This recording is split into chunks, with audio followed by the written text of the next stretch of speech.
Bonjour à tous, bienvenue dans cette vidéo.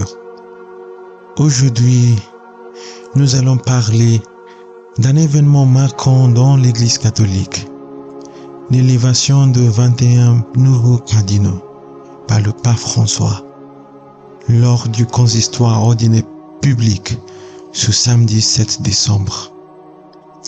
Ces cardinaux, figures clés de l'Église après le pape, joueront un rôle crucial dans l'avenir de la foi catholique. Et parmi eux se cache peut-être le futur souverain pontife. Les cardinaux sont les plus hautes autorités de l'Église catholique, après le pape. Ils se divisent en deux catégories. Il y a les cardinaux de la curie romaine, basés à Rome, qui assistent le pape au quotidien comme des ministres.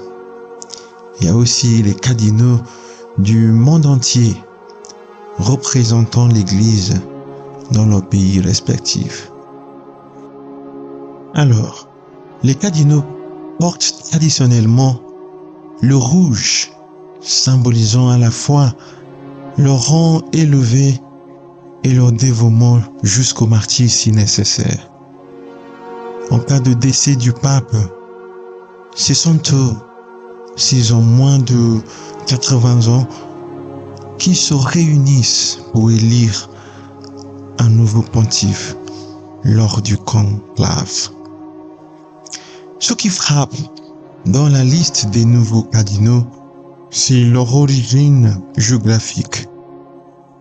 Cette fois, le pape François a choisi des prélats venant de pays comme le Pérou, l'Équateur et d'autres nations d'Amérique latine, le Japon, les Philippines, l'Indonésie en Asie, l'Iran, un pays majoritairement musulman, qui accueille son premier cardinal, Dominique Mathieu, un franciscain belge.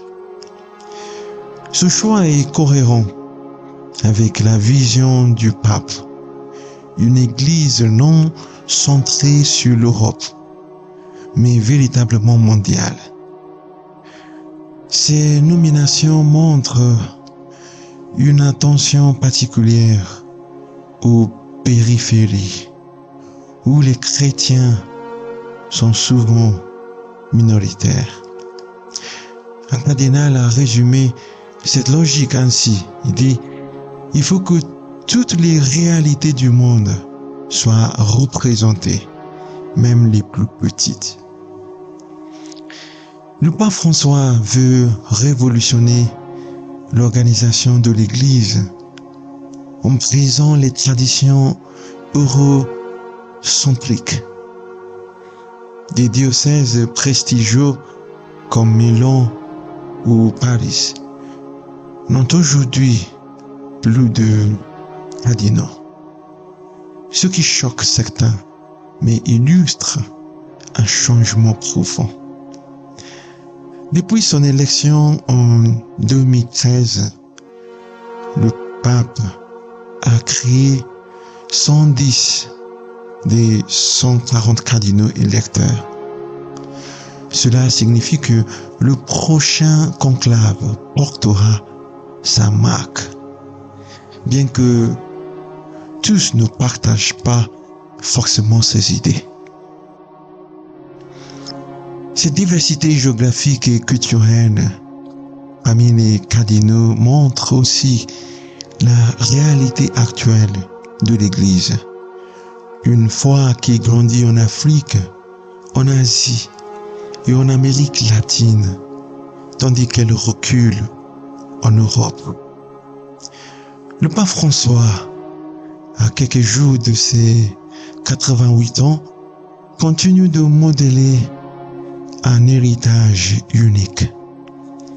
Avec ses 21 nouveaux cardinaux, il pousse l'Église à se tourner vers le monde, à dialoguer avec des cultures diverses et à représenter les communautés chrétiennes les plus modestes.